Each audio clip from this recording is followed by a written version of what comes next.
ನಾಡಿನ ಜನತೆಗೆ ದೀಪಾವಳಿಯ ಹಾರ್ದಿಕ ಶುಭಾಶಯಗಳನ್ನು ಹೇಳ್ತಾ, ತಾಯಿ ಹಾಸನಾಂಬ ದೇವತೆ ಸಕಲ ಸನ್ಮಂಗಳನ್ನು ಕೊಡಲಿ, ನಾಡಿನ ಜನತೆಯ ಒಂದು ಒಳ್ಳೆಯದಕ್ಕೆ. ಎಲ್ಲರೂ ಇವತ್ತು ಭಾಳಷ್ಟು ಜನ ಭಕ್ತಾದಿಗಳು ಬರ್ತಾ ಇದ್ದಾರೆ, ಭಾಳಷ್ಟು ಜನ ಬಂದು ಹೋಗಿದ್ದಾರೆ.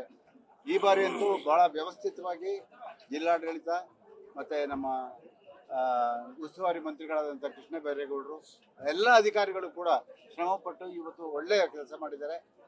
ನಾನು ವಿಶೇಷವಾಗಿ ಇಲ್ಲೇ ಓದಿ ಬೆಳೆದಂಥವನು, ಹಾಗಾಗಿ ನನಗೆ ಇದಕ್ಕೂ ತುಂಬ ನಿಕಟ ಸಂಪರ್ಕ ಇದೆ.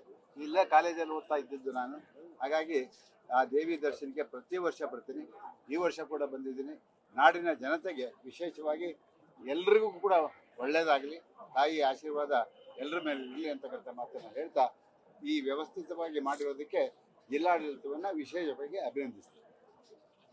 ನಮಸ್ಕಾರ ಎಲ್ರಿಗೂ.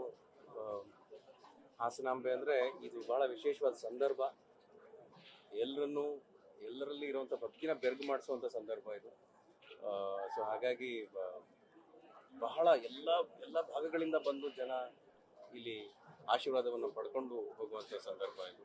ದೀಪಾವಳಿ, ದಸರಾ ಈ ಸಂದರ್ಭದಲ್ಲಿ ನಾನೆಲ್ರಿಗೂ ಕೂಡ ಹಬ್ಬದ ಶುಭಾಶಯಗಳನ್ನು ಕೋರ್ತಾ, ಮತ್ತೊಮ್ಮೆ ಗೋವಿಂದ ಹೇಳಿದಾಗೆ ಈ ಸಲದ ವ್ಯವಸ್ಥೆ ಬಹಳ ಅದ್ಭುತವಾಗಿ ನಡೆದಿದೆ.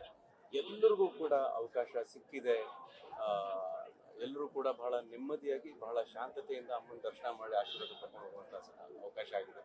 ಸೊ ನಿಮಗೆಲ್ರಿಗೂ ಕೂಡ ಮತ್ತೊಮ್ಮೆ ಹಬ್ಬದ ಹೃತ್ಪೂರ್ವಕವಾದ ಶುಭಾಶಯಗಳನ್ನು ಕೋರ್ತಾ, ತಾಯಿ ಎಲ್ರಿಗೂ ಸುಖ ಶಾಂತಿ ನೆಮ್ಮದಿಯನ್ನು ಕೊಡಲಿ ಅಂತ ನಾನು ಪ್ರಾರ್ಥಿಸ್ತೇನೆ. ನಮಸ್ಕಾರ.